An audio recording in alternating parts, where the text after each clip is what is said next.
ಎಲ್ಲಾ ಹಾನಿಯಿಂದ ಕೂದಲನ್ನು ರಕ್ಷಿಸುತ್ತೆ. ಬರೀ Amrut noni reach root premium hair oil. 100 ಕೋಟಿ ಆಫರ್ ಬಗ್ಗೆ ದೇವರಾಜೇಗೌಡ ಹೇಳಿಕೆ ವಿಚಾರ ಸಂಬಂಧಪಟ್ಟಂತೆ ಮದ್ದೂರು ಕಾಂಗ್ರೆಸ್ ಶಾಸಕ ಕದಲೂರು ಉದಯ್ ಪ್ರತಿಕ್ರಿಯೆಯನ್ನ ನೀಡಿದ್ದಾರೆ. ದೇವರಾಜೇಗೌಡ ಎಚ್ಡಿಕೆ ನಾಟಕ ಮಂಡಳಿಯ ಒಬ್ಬ ಸದಸ್ಯ ಅಂತ ಹೇಳಿದ್ದಾರೆ.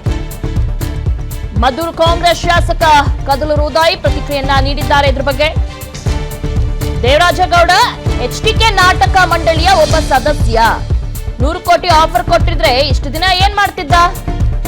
ಅವನು ಇಷ್ಟು ದಿನ ಏನ್ ಬಾಯಿಗೆ ಮಣ್ಣು ತುಂಬಿಕೊಂಡಿದ್ನ? ಜೈಲಿಗೆ ಹೋದ್ಮೇಲೆ ಯಾಕೆ ಈ ವಿಚಾರವನ್ನ ಹೇಳ್ಬೇಕಿತ್ತು? ಮುಂಚೆನೆ ಹೇಳ್ಬೇಕಿತ್ತು. ಅವನ್ ಬಾಯಿಗೆ ಏನ್ ಮಣ್ಣು ತುಂಬಿಕೊಂಡಿದ್ನ? ದೇವರಾಜೇಗೌಡ ಸಾಚ ಆಗಿದ್ರೆ ಆಗ್ಲೇ ದೂರ್ ಕೊಡಬಹುದಿತ್ತಲ್ವಾ? ದೇವರಾಜೇಗೌಡನ್ಗೆ 100 ಕೋಟಿಗೆ ತೂಕ ಎಷ್ಟೊಂದು ಗೊತ್ತಾ? ದೇವರಾಜೇಗೌಡ ಚಿಲ್ರೆ ಅಂತ ಶಾಸಕ ಕದಲೂರು ಉದಯ್ ಪ್ರತಿಕ್ರಿಯೆಯನ್ನ ನೀಡಿದ್ದಾರೆ. ದೇವರಾಜೇಗೌಡ ಎಚ್ಡಿಕೆ ನಾಟಕ ಮಂಡಳಿ ಒಬ್ಬ ಸದಸ್ಯ. ಒಂದು ವೇಳೆ 100 ಕೋಟಿ ಆಫರ್ ಕೊಟ್ಟಿದ್ರು ಅಂತಾನೆ ಇಟ್ಕೊಳ್ಳೋಣ ಡಿಕೆ ಶಿವಕುಮಾರ್ ಅವರು. ಅದನ್ನ ಮುಂಚಿತವಾಗಿ ಹೇಳ್ಬೇಕಿತ್ತು. ಅವ್ನ ಬಾಯಿಲೇನ್ ಮಣ್ಣು ತುಂಬಿಕೊಂಡಿದ್ನ ಅಂತ ಹೇಳಿದ್ದಾರೆ. ಕುಮಾರಸ್ವಾಮಿ ಕೃಪಾ ಪೋಷಿತ ನಾಟಕ ಮಂಡಳಿಯ ಒಬ್ಬ ಸದಸ್ಯ 100 ಕೋಟಿ ಆಫರ್ ಮಾಡಿದ್ರೆ ಇಷ್ಟು ದಿವಸ ಏನ್ ಬಾಯಿಗೆ ಮಣ್ಣು ತುಂಬಿಕೊಂಡಿದ್ನ? ಜೈಲ್ಗೆ ಹೋದ್ಮೇಲೆ ಈ ವಿಚಾರ ಯಾಕೆ ಹೇಳ್ಬೇಕಿತ್ತು? ಅಷ್ಟು ಸಾಚ ಇದ್ರೆ ಅವನು ಮಾಡ್ದಾಗೆ ಕಂಪ್ಲೇಂಟ್ ಮಾಡ್ಬೋದಿತ್ತಲ್ಲ. ಅವನೇನ್ ತಿಳುವಳಿಕೆ ಇಲ್ದವನ? ಅವನು ಒಬ್ಬ ವಕೀಲ, ಒಬ್ಬ ಪಾರ್ಟಿ ಮುಖಂಡ, ಒಂದು ಪಾರ್ಟಿಯಿಂದ ಕಂಟೆಸ್ಟ್ ಮಾಡಿದಂತವನು ಹೇಳ್ಬೇಕಾಗಿತ್ತಲ್ವಾ?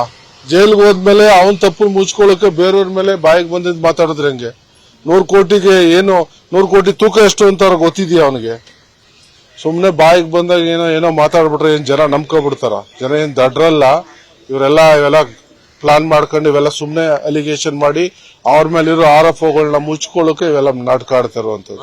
ನನ್ನ ಜೀವನದಲ್ಲಿ ನಾನು ಮಾತ್ರವಲ್ಲ, ನನ್ನ ಕೂದಲು ಕೂಡ ಆಗಿರ್ಬೇಕು ಸ್ಟ್ರಾಂಗ್ ಅಂಡ್ ಸ್ಟೈಲಿಶ್. ಬರೀ Amrut noni reach root premium hair oil ನೊಂದಿಗೆ. Reach root premium hair oil.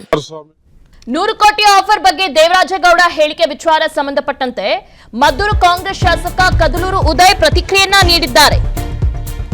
Devaraje Gowda HDK ನಾಟಕ ಮಂಡಳಿಯ ಒಬ್ಬ ಸದಸ್ಯ ಅಂತ ಹೇಳಿದ್ದಾರೆ. ಮದ್ದೂರು ಕಾಂಗ್ರೆಸ್ ಶಾಸಕ ಕದಲೂರು ಉದಯ್ ಪ್ರತಿಕ್ರಿಯೆಯನ್ನ ನೀಡಿದ್ದಾರೆ. ಇದ್ರ ಬಗ್ಗೆ ದೇವರಾಜೇಗೌಡ ಎಚ್ಡಿಕೆ ನಾಟಕ ಮಂಡಳಿಯ ಒಬ್ಬ ಸದಸ್ಯ 100 ಕೋಟಿ ಆಫರ್ ಕೊಟ್ಟಿದ್ರೆ ಇಷ್ಟು ದಿನ ಏನ್ ಮಾಡ್ತಿದ್ದ? ಅವನು ಇಷ್ಟು ದಿನ ಏನ್ ಬಾಯಿಗೆ ಮಣ್ಣು ತುಂಬಿಕೊಂಡಿದ್ನ? ಜೈಲಿಗೆ ಹೋದ್ಮೇಲೆ ಯಾಕೆ ಈ ವಿಚಾರವನ್ನ ಹೇಳ್ಬೇಕಿತ್ತು? ಮುಂಚೆನೆ ಹೇಳ್ಬೇಕಿತ್ತು. ಅವನ್ ಬಾಯಿಗೆ ಏನ್ ಮಣ್ಣು ತುಂಬಿಕೊಂಡಿದ್ನ? ದೇವರಾಜೇಗೌಡ ಸಾಚ ಆಗಿದ್ರೆ ಆಗ್ಲೇ ದೂರ್ ಕೊಡಬಹುದಿತ್ತಲ್ವಾ? ದೇವರಾಜೇಗೌಡನ್ಗೆ 100 ಕೋಟಿಗೆ ತೂಕ ಎಷ್ಟೊಂದು ಗೊತ್ತಾ? ದೇವರಾಜೇಗೌಡ ಚಿಲ್ರೆ ಅಂತ ಶಾಸಕ ಕದಲೂರು ಉದಯ್ ಪ್ರತಿಕ್ರಿಯೆಯನ್ನ ನೀಡಿದ್ದಾರೆ. ದೇವರಾಜೇಗೌಡ ಎಚ್ಡಿಕೆ ನಾಟಕ ಮಂಡಳಿ ಒಬ್ಬ ಸದಸ್ಯ. ಒಂದು ವೇಳೆ 100 ಕೋಟಿ ಆಫರ್ ಕೊಟ್ಟಿದ್ರು ಅಂತಾನೆ ಇಟ್ಕೊಳ್ಳೋಣ ಡಿಕೆ ಶಿವಕುಮಾರ್ ಅವರು. ಅದನ್ನ ಮುಂಚಿತವಾಗಿ ಹೇಳ್ಬೇಕಿತ್ತು. ಅವ್ನ ಬಾಯಿಲೇನ್ ಮಣ್ಣು ತುಂಬಿಕೊಂಡಿದ್ನ ಅಂತ ಹೇಳಿದ್ದಾರೆ. ಕುಮಾರಸ್ವಾಮಿ ಕೃಪಾ ಪೋಷಿತ ನಾಟಕ ಮಂಡಳಿಯ ಒಬ್ಬ ಸದಸ್ಯ 100 ಕೋಟಿ ಆಫರ್ ಮಾಡಿದ್ರೆ ಇಷ್ಟು ದಿವಸ ಏನ್ ಬಾಯಿಗೆ ಮಣ್ಣು ತುಂಬಿಕೊಂಡಿದ್ನ? ಜೈಲ್ಗೆ ಹೋದ್ಮೇಲೆ ಈ ವಿಚಾರ ಯಾಕೆ ಹೇಳ್ಬೇಕಿತ್ತು? ಅಷ್ಟು ಸಾಚ ಇದ್ರೆ ಅವನು ಮಾಡ್ದಾಗೆ ಕಂಪ್ಲೇಂಟ್ ಮಾಡ್ಬೋದಿತ್ತಲ್ಲ. ಅವನೇನ್ ತಿಳುವಳಿಕೆ ಇಲ್ದವನ? ಅವನು ಒಬ್ಬ ವಕೀಲ, ಒಬ್ಬ ಪಾರ್ಟಿ ಮುಖಂಡ, ಒಂದು ಪಾರ್ಟಿಯಿಂದ ಕಂಟೆಸ್ಟ್ ಮಾಡಿದಂತವನು ಹೇಳ್ಬೇಕಾಗಿತ್ತಲ್ವಾ? ಜೈಲ್ಗೆ ಹೋದ್ಮೇಲೆ ಅವನ್ ತಪ್ಪು ಮುಚ್ಕೊಳ್ಳೋಕೆ ಬೇರೆಯವ್ರ ಮೇಲೆ ಬಾಯಿಗೆ ಬಂದಿದ್ ಮಾತಾಡಿದ್ರೆ ಹೆಂಗೆ? 100 ಕೋಟಿಗೆ ಏನು 100 ಕೋಟಿ ತೂಕ ಎಷ್ಟು ಅಂತ ಅವ್ರಿಗೆ ಗೊತ್ತಿದ್ಯಾ ಅವನಿಗೆ? ಸುಮ್ನೆ ಬಾಯಿಗೆ ಬಂದಾಗ ಏನೋ ಮಾತಾಡ್ಬಿಟ್ರೆ ಏನ್ ಜನ ನಂಬ್ಕೊಬಿಡ್ತಾರ? ಜನ ಏನ್ ದಡ್ರಲ್ಲ.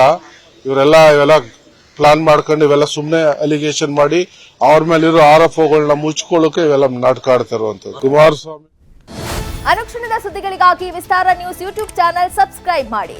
ಹೊಸ ಸುದ್ದಿಗಳ ನೋಟಿಫಿಕೇಶನ್ಗಾಗಿ ಬೆಲ್ ಐಕಾನ್ ಕ್ಲಿಕ್ ಮಾಡಿ. ಲೇಟೆಸ್ಟ್ ಅಪ್ಡೇಟ್ಸ್ಗಾಗಿ www.vistaranews.com ವೆಬ್ಸೈಟ್ಗೆ ವಿಸಿಟ್ ಮಾಡಿ. ಅಂಗೈಯಲ್ಲೇ ಜಗತ್ತಿನ ಸುದ್ದಿ ತಿಳಿಯಲು ವಿಸ್ತಾರ ನ್ಯೂಸ್ ಕನ್ನಡ ಆಪ್ ಡೌನ್ಲೋಡ್ ಮಾಡಿ.